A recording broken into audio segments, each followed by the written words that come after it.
United States of America v. Donald J. Trump and Waltine Nauta Defendants, as read by the Dr. Rev Jelly Rolle, PhD, DDS, ADHD. On June 8th, 2023,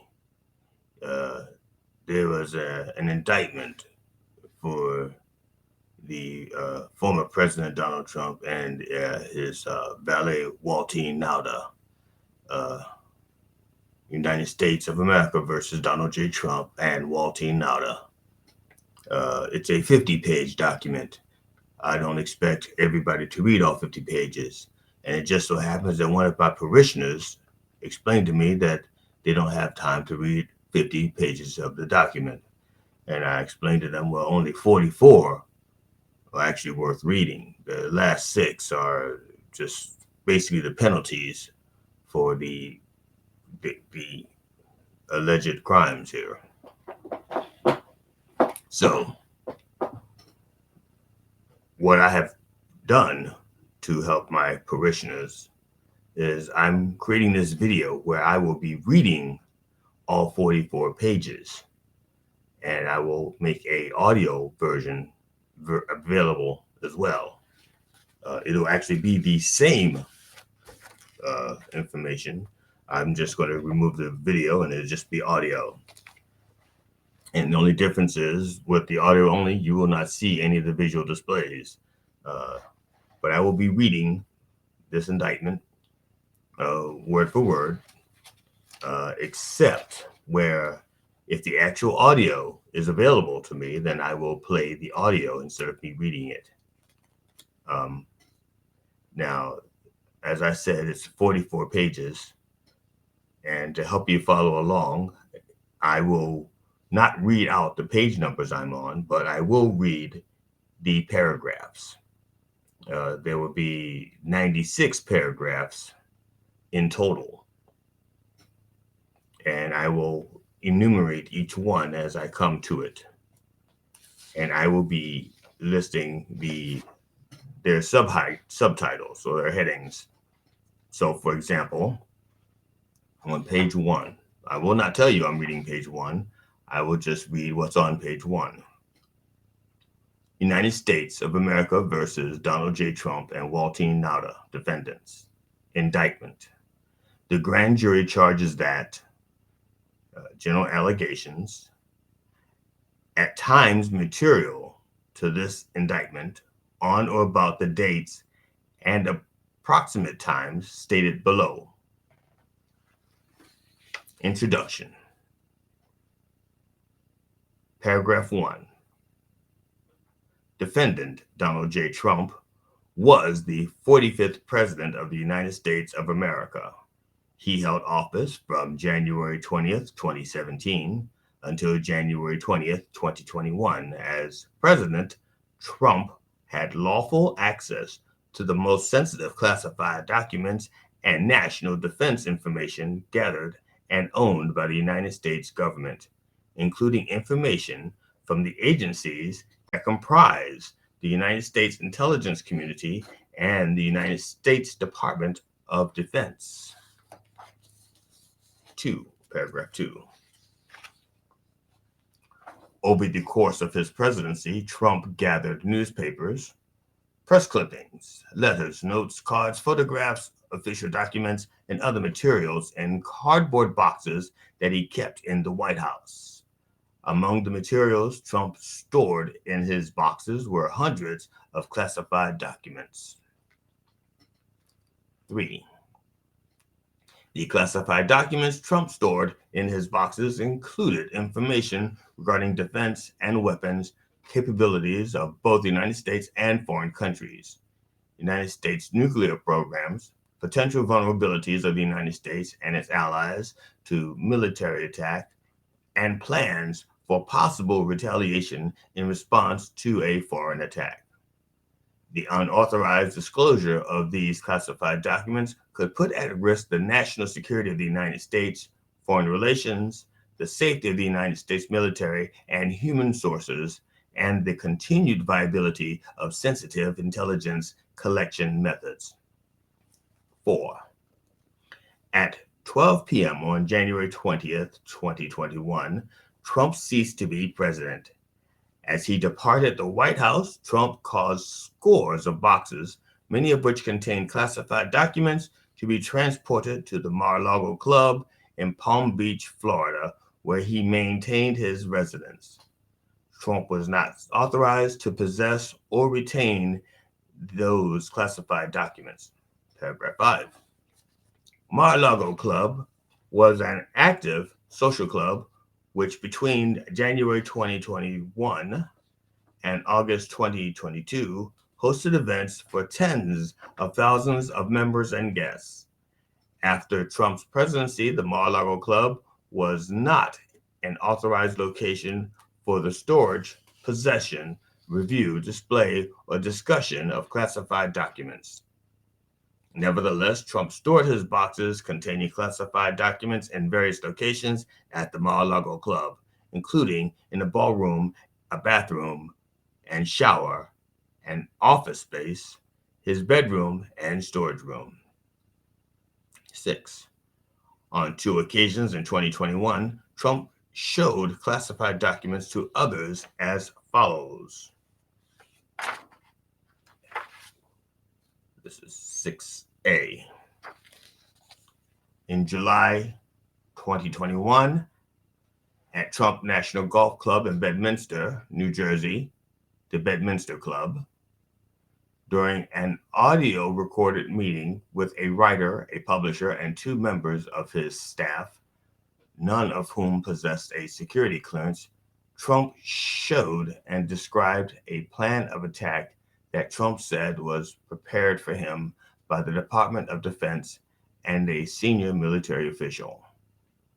Trump told the individuals that the plan was highly confidential and secret. Trump also said, as president, I could have declassified it, and now I can't. You know, but this is still a secret. 6B. In August or September 2021 at the Bedminster Club, Trump showed a representative of his political action committee who did not possess a security clearance a classified map related to a military operation and told the representative that he should not be showing it to the representative and that the representative should not get too close. Paragraph 7. On March 30th, 2022, the Federal Bureau of Investigation, FBI, opened a criminal investigation into the unlawful retention of classified documents at the Mar-a-Lago Club. A federal grand jury investigation began the next month. The grand jury issued a subpoena requiring Trump to turn over all documents with classification markings. Trump endeavored to obstruct the FBI and grand jury investigations and conceal his continued retention of classified documents by, among other things, A, suggesting that his attorney falsely represent to the FBI and grand jury that Trump did not have documents called for by the grand jury subpoena. B, directing defendant Waltine Nauta to move boxes of documents to conceal them from Trump's attorney, the FBI, and the grand jury. C, suggesting that his attorney hide or destroy documents called for by the grand jury subpoena. D, providing to the FBI and grand jury just some of the documents called for by the grand jury subpoena while claiming that he was cooperating fully, and E, causing a certification to be submitted to the FBI and grand jury falsely, representing to all documents called for by the grand jury subpoena had been produced, while knowing that, in fact, not all such documents had been produced. Paragraph 8. As a result of Trump's retention of classified documents after his presidency and refusal to return them, hundreds of classified documents were not recovered by the United States government until 2022 as follows. A, on January 17th, nearly 1 year after Trump left office and after months of demands by the National Archives and Records Administration for Trump to provide all missing presidential records, Trump provided only 15 boxes, which contained 197 documents with classification markings. B. On June 3rd, in response to a grand jury subpoena demanding the production of all documents with classification markings, Trump's attorney provided to the FBI 38 more documents with classification markings. C. On August 8th, pursuant to a court-authorized search warrant, the FBI recovered from Trump's office and storage room at the Mar-a-Lago Club 102 more documents with classification markings. Trump's co-conspirator. Paragraph 9. Defendant Nauta was a member of the United States Navy stationed as a valet in the White House during Trump's presidency. Beginning in August 2021, Nauta became an executive assistant in the office of Donald J. Trump and served as Trump's personal aide or body man. Nauta reported to Trump, worked closely with Trump, and traveled with Trump. The Mar-a-Lago Club, paragraph 10.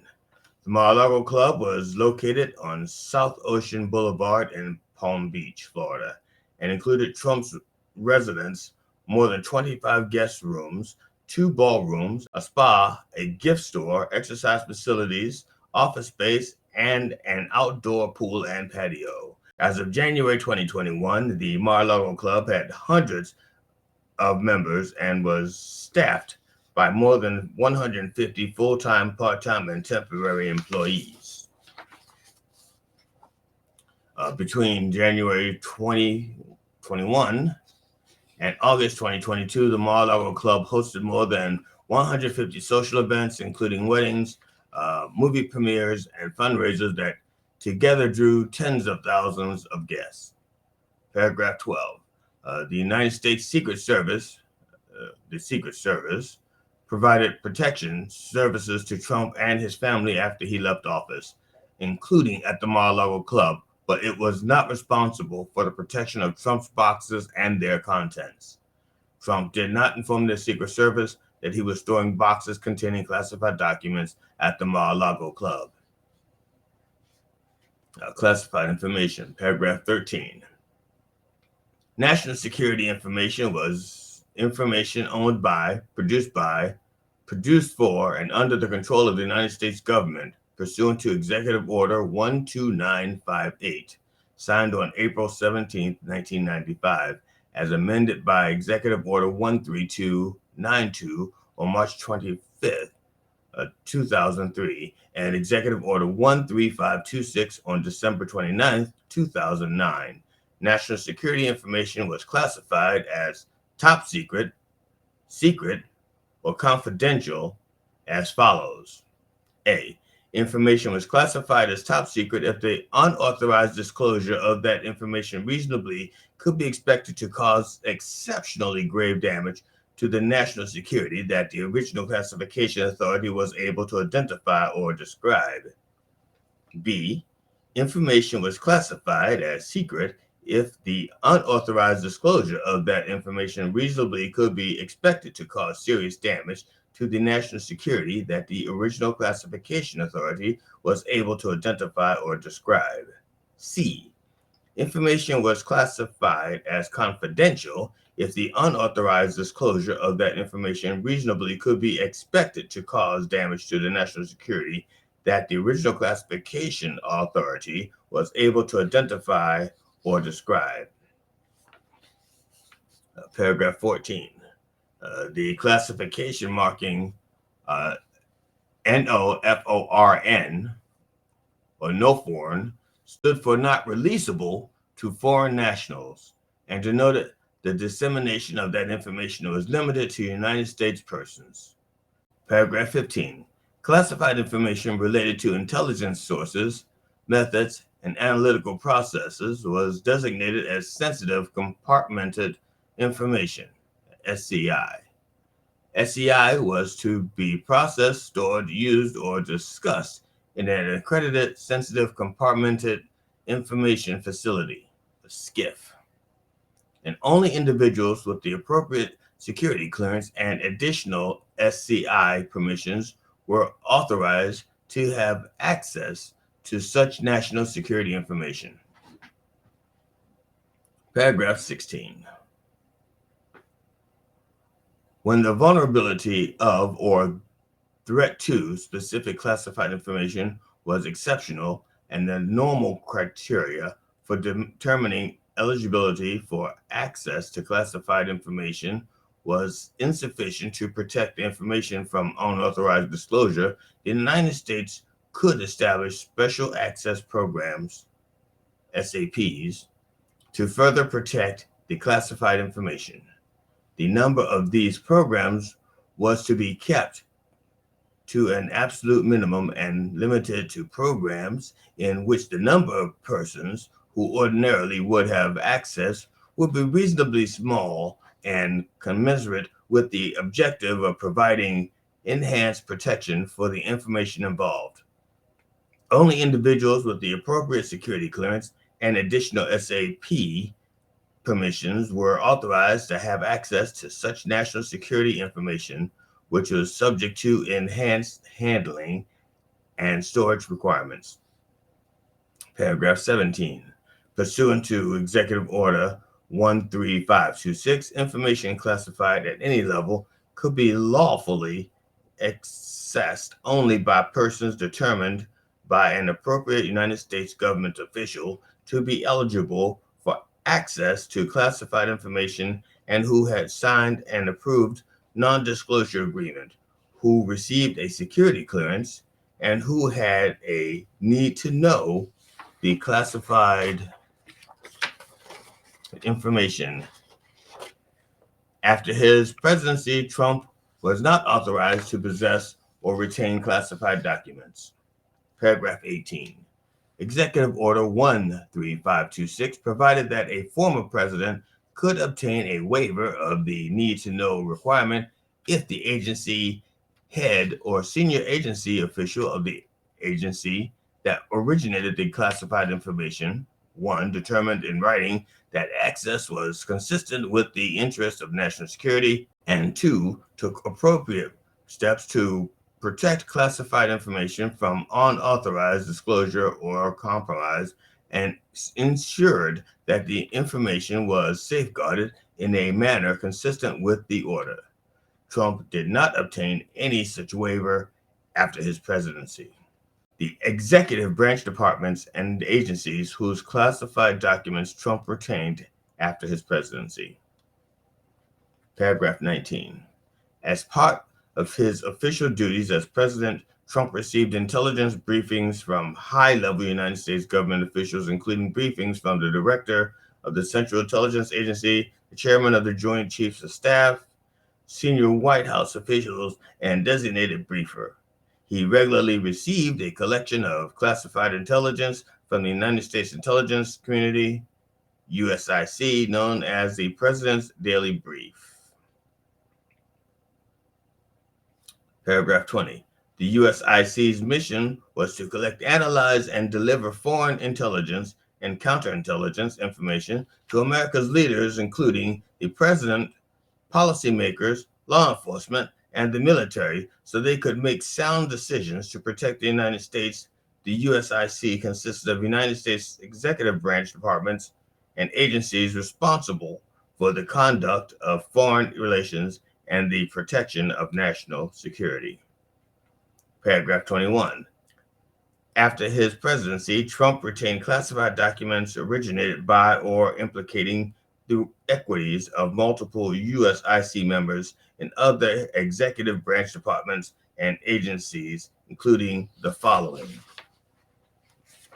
A. The Central Intelligence Agency, CIA. CIA was responsible for providing intelligence on foreign countries and global issues to the president and other policymakers to help them make national security decisions. B. The Department of Defense, DoD. DoD was responsible for providing the military forces needed to deter war and ensure national security. Some of the executive branch agencies comprising the USIC were within the DoD. C. The National Security Agency, the NSA. The National Security Agency was a combat support agency within DoD and a member of the USIC responsible for foreign signals, intelligence, and cybersecurity. This included collecting, processing, and disseminating to the United States policymakers and military leaders for intelligence derived from communications and information systems, protecting national security systems, and enabling computer network operations.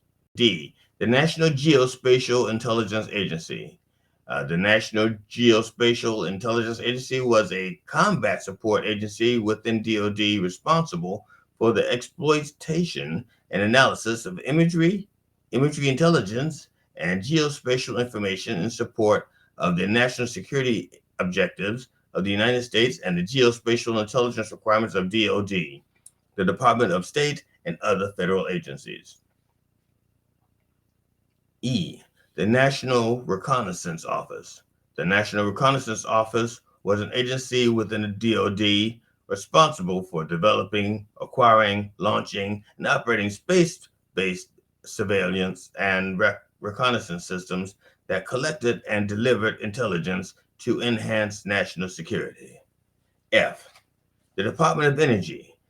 Department of Energy was responsible for maintaining a safe, secure, and effective nuclear deterrent to protect national security, including ensuring the effectiveness of the United States nuclear weapons stockpile without nuclear explosive testing.